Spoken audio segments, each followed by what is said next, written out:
la candidata presidencial Verónica Mendoza, a quien le damos la bienvenida aquí a Vescable, rumbo al poder. Señora Mendoza, ¿qué tal? Buenos días, bienvenida y dispuestos para poder conversar con usted y conocerle sus propuestas con miras al próximo proceso electoral del 11 de abril. Muy buenos días, muchísimas gracias a Vescable por esta oportunidad de dirigirme a todo Lima, en particular a Lima Este. Muy contenta de estar con ustedes a un día, además del Día Internacional de los Derechos de la Mujer, tema del cual espero también podamos conversar. Muchas gracias Por por la supuesto, va a oportunidad. ser un tema obligado dentro de este bloque del programa.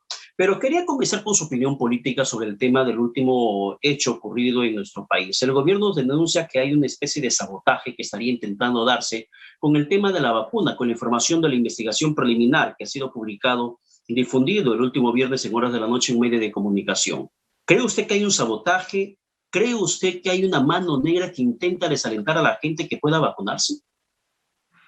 Mire, primero que nada, creo que todos los ciudadanos, prensa independiente, tenemos que estar muy vigilantes, fiscalizando, ¿no?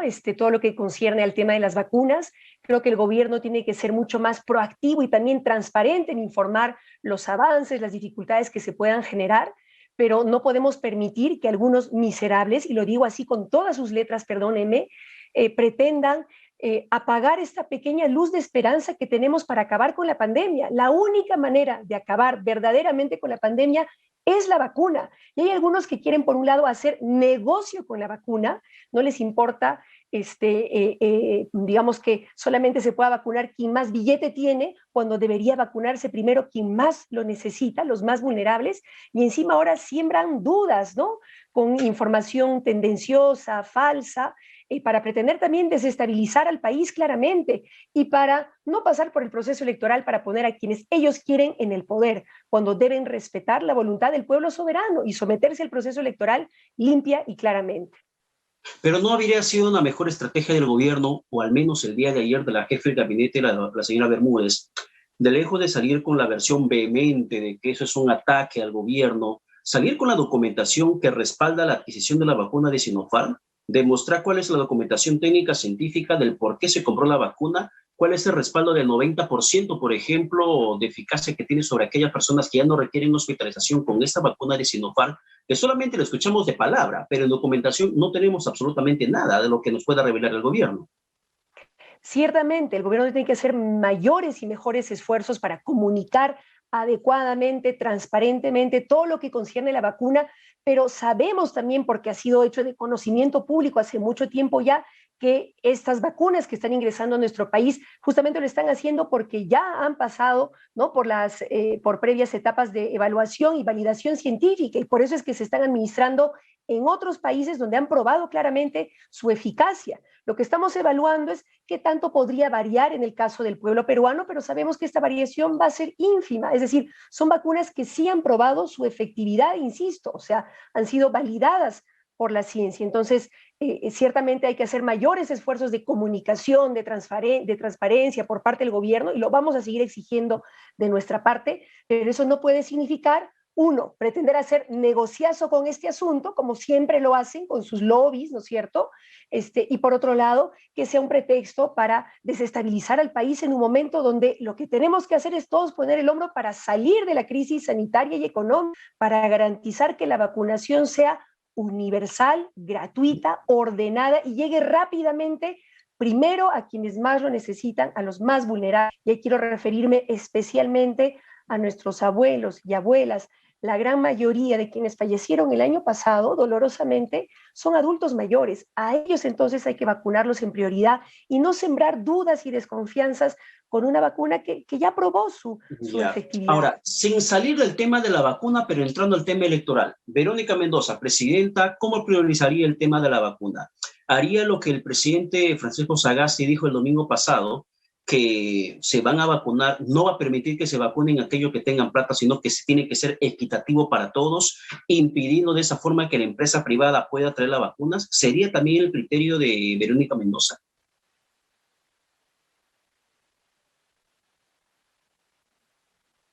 Bueno, tenemos un problema con la comunicación en estos momentos con la candidata presidencial Verónica Mendoza, quien la tenemos, vamos a intentar recuperar. el contacto en esos instantes, hay un problema con la conectividad, cosa que siempre ocurre en esos contextos de virtualidad. Ya la tenemos recuperada una vez más, se nos había congelado por un momento. Le preguntaba cómo iba a ser la política de Verónica Mendoza de llegar a la presidencia en cuanto a las vacunas. ¿También sería el mismo criterio que dio a conocer el presidente Sagasti, de que se van a vacunar todos sin ninguna distinción, tengan o no tengan plata, impidiendo incluso que los privados traigan la vacuna al país? A ver, nuestra posición ha sido muy clara desde el principio. Primero, creo que el gobierno, y lo haremos en nuestro caso, de recibir la confianza del pueblo peruano, tenemos que ser mucho más proactivos en la gestión de las vacunas, no vacilar en tocar todas las puertas de todos los países y laboratorios. Mientras la vacuna haya cumplido con la evaluación científica, no importa de dónde venga, lo importante es que llegue rápido y que los acuerdos se hagan con transparencia. Tenemos que informar con mucha más claridad al pueblo bajo qué condiciones se están trayendo esas vacunas. Y en tercer lugar, reitero nuestra posición, la salud no puede seguir siendo considerada un negocio. La vacuna tiene que ser universal y gratuita. Y hay que explicar, ojo, que en estos momentos hay escasez de vacunas. El 10% de los países más ricos ha concentrado, ha acaparado el 95% de las vacunas. Por eso que muchos países como el Perú no tenemos todavía aseguradas las suficientes vacunas para inmunizar a toda la población. Entonces, ¿cuál es la lógica ahorita?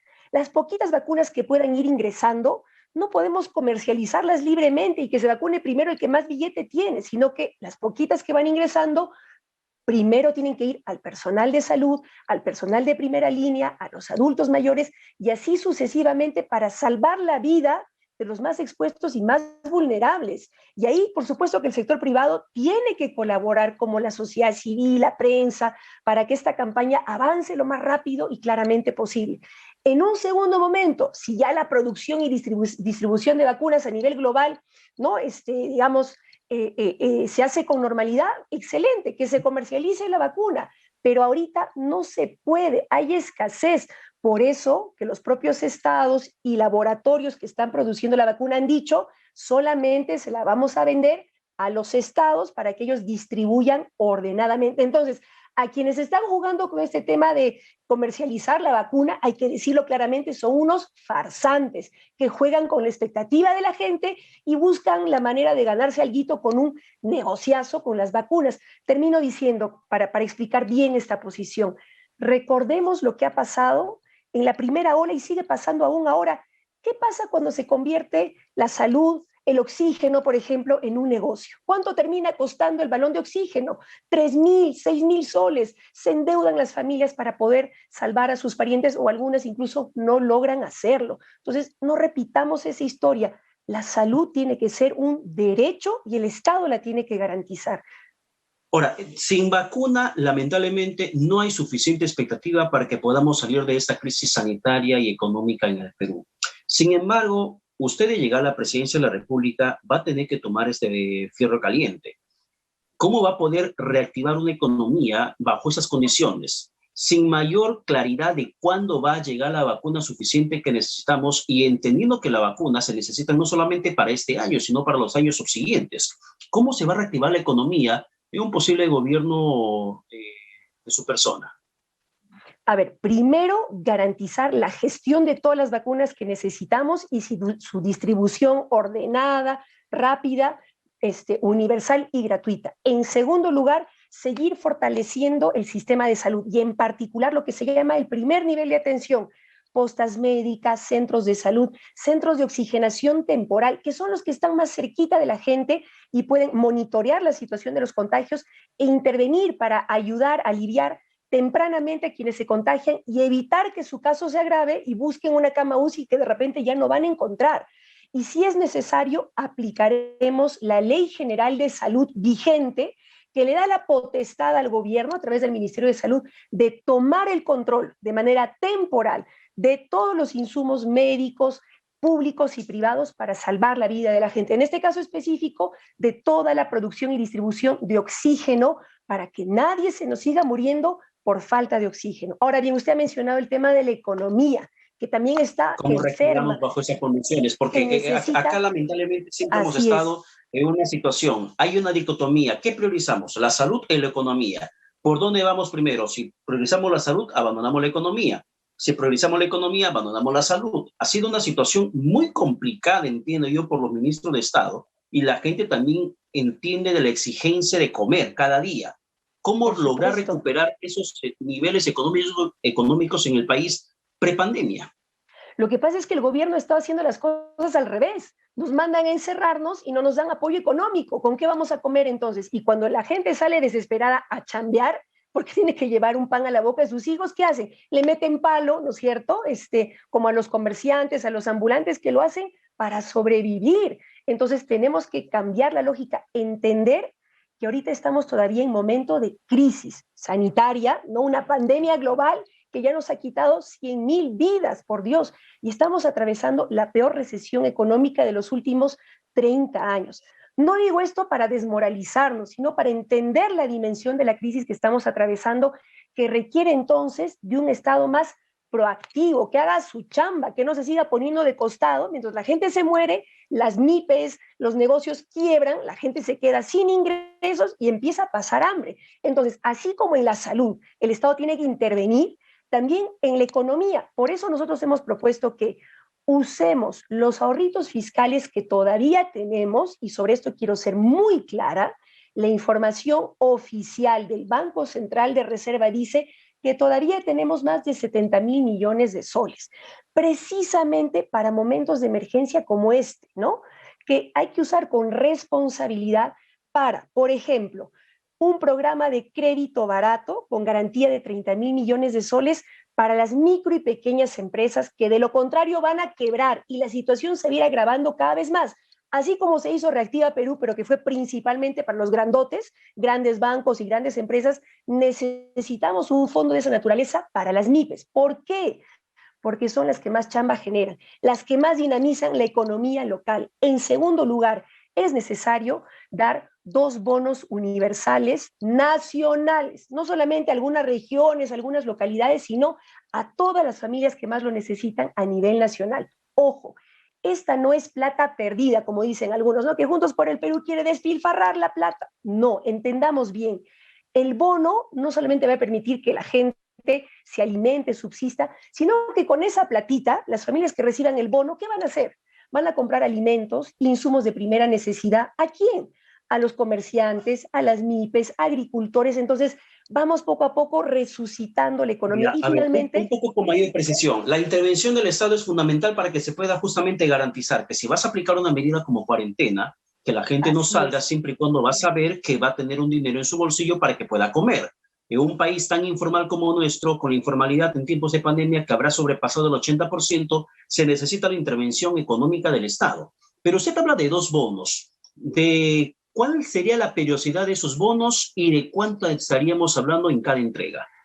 Mira, el programa de crédito barato tiene que instalarse en los 2 primeros meses, estos 30,000 millones de soles de garantía para las MIPES. Los bonos universales, estamos planteando dar 2 bonos consecutivos, agosto y septiembre, un programa de empleo temporal masivo en los 3 primeros meses, con 2,000 millones de soles, como para generar más o menos 200,000 empleos en pequeñas obras de ejecución rápida, de la mano con las municipalidades, ¿no? Pequeños proyectos de limpieza, de mantenimiento y finalmente, esto ya de manera más fuerte, un incremento muy decidido a la inversión pública en 15,000 millones de soles anuales. ¿Para qué? Para que a través de la ejecución de obras se genere chamba y además vayamos cerrando las brechas de infraestructura que todavía tenemos en nuestro país. ¿Cuántos distritos, localidades, asentamientos humanos en Lima no tienen agua potable, no tienen saneamiento, no tienen acceso a Internet? Entonces, este es un paquete inicial para resucitar la economía. No estamos ¿Ya? diciendo que solamente vamos a hacer eso, pero necesitamos esa vacuna económica, si se quiere, para poder, ¿no?, resucitar. E inmediatamente hay que hacer 2 cosas. Uno, una reforma tributaria para que el Estado pueda recaudar más platita. Y dos, impulsar una revolución productiva para generar más riqueza. ¿De qué hablo cuando hablo de la reforma tributaria? Uno, revisar las millonarias exoneraciones tributarias, ¿no?, que el Estado, es decir, todos los peruanos, le regalamos a quienes mineras, bancos, casinos, universidades privadas con fines de lucro que ya no necesitan exoneraciones. Démosle exoneraciones a las MIPES que están reflotando su negocio, pero a las grandes agroexportadores de la costa ya no, pues recuperemos parte de esa plata. Vamos a combatir la evasión y la ilusión. ¿Qué cosa es eso?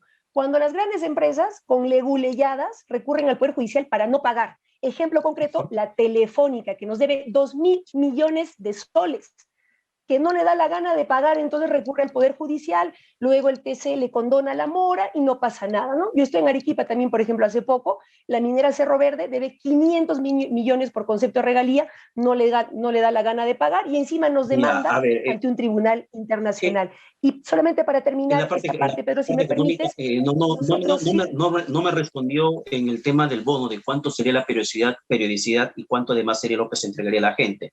Creo que, por ejemplo, sería pertinente que nos pueda un poco más detallar. Sin embargo, usted habla también de la reforma tributaria.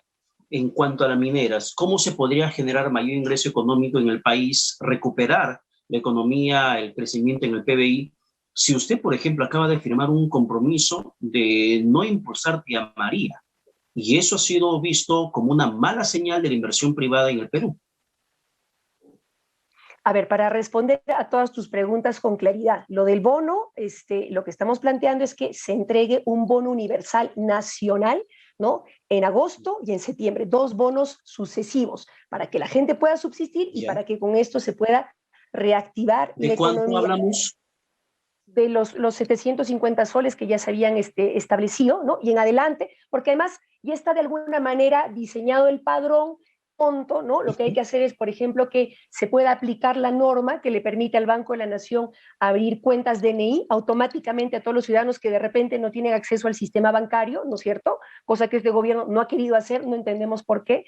La idea es que esto se entregue rápidamente. Luego de estos 2 meses evaluaremos la situación económica para ver si es posible, si es necesario seguir entregando bonos. Pero nuestra evaluación técnica y económica es que por lo menos estos 2 bonos sucesivos en agosto y en septiembre se pueden entregar. Sobre la reforma tributaria, solamente para terminar, decía, revisar exoneraciones, combatir la ilusión, ¿no? Las empresas que con leguleyadas no les da la gana de pagar. Y tercero, nosotros sí vamos a proponer, vamos a implementar un impuesto a las grandes fortunas, a los multimillonarios. Y aquí quiero aclarar, porque yo sé que hay gente que está asustando diciendo que Juntos por el Perú le va a quitar sus ahorritos a la gente. No, tranquilos. Estamos hablando de un impuesto a los multimillonarios, los que tienen más de 100 millones de dólares acumulados, que les sobra la plata, cobrarles un 1% chiquitito de toda esa millonada que tienen para que eso también pueda contribuir a que el Estado pueda recaudar mejor. Ahora, sobre el tema minero, yo quiero explicar, Pedro, nosotros no estamos en contra de la minería. La minería es importante para la economía de nuestro país. Seguirán habiendo proyectos mineros, pero primero tienen que respetar el medio ambiente. Yo soy de Cusco. En mi región, como en varias regiones del sur, no tienes idea de la cantidad de ríos, lagunas contaminadas, de gente con metales pesados en su organismo. Eso se tiene que acabar. No más una minería del siglo XX o XIX y XVIII, sino del siglo XXI. En segundo lugar, tiene que hacerse, pues, respetando los derechos de los trabajadores mineros y tienen que pagar los impuestos que toca pagar. Por ejemplo, nosotros estamos proponiendo, como parte de esta reforma, que las regalías ya no se cobren de las utilidades finales, sino del valor de las ventas, el monto inicial. ¿Por qué? Porque cuando dan cuenta de sus utilidades las mineras previamente, ya descontaron una serie de conceptos como devaluación Y de lo que activos, sobra depreciación termina anticipada. derivándole para el Estado. Así es. Entonces, Claro. ahora, para terminar con lo de Tía María, este es un caso muy particular. Si hay algunos arequipeños que me están escuchando, de repente que viven en Lima, conocen el caso. Valle de Tambo es un valle agrícola productivo, riquísimo, que provee, por ejemplo, la 1/4 del ajo que consumimos en el país. Cebolla, arroz, es el emporio de Arequipa y del sur. Su principal potencial es ese. Y el proyecto minero está al ladito del valle. Los tajos de este supuesto proyecto minero tocan las aguas subterráneas o tocarían, si es que se hace, la capa de sulfuros de la tierra. Hay una amenaza real a una actividad agrícola que ahorita está produciendo y que demanda más bien que ese sector sea el que se apoye con proyectos de riego, con Ya, asistencia técnica, en todo caso, capacitación. para ir cerrando ese tema minero, señora Mendoza, el tema Tía María con Verónica Mendoza a la presidencia no va, así de simple. Así de simple, el pueblo ya dijo claramente, no va. 3 gobiernos sucesivos han intentado imponerlo a sangre y fuego. 8 peruanos han muerto. Por favor, dejemos a la gente del Valle de Tambo en paz, apoyemos su agricultura y veamos otros lugares donde podemos hacer minería sin que amenace una actividad que hoy por hoy tiene buenos resultados. Ya, una pregunta para saltar del tema del Día de la Mujer, que es importante también tocarlo con usted. Estamos en la víspera de esta importante fecha. El tema de informalidad, ¿cómo haría la reducción? ¿Cuál es la política, la propuesta que tiene usted? Para poder formalizar a la gente, no solamente hay que facilitar los trámites, y el Estado tiene que ser proactivo también, ir a buscar, dar facilidades a las MIPES, artesanos, pequeños productores industriales para que puedan formalizarse, sino sobre todo hay que promover la productividad.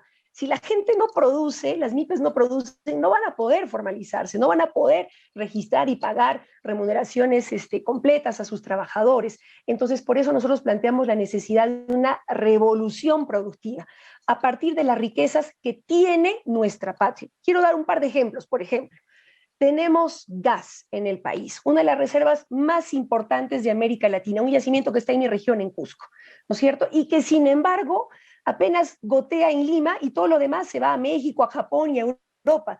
Nosotros vamos a recuperar la soberanía sobre ese recurso, garantizar a través de una autoridad nacional de masificación del gas que el gas natural más limpio y más barato llegue a todas las casas del país, de Lima en particular, para tener una conexión de gas domiciliario, que es mucho más barato que el balón de GLP, que se está disparando el precio, ¿no es cierto?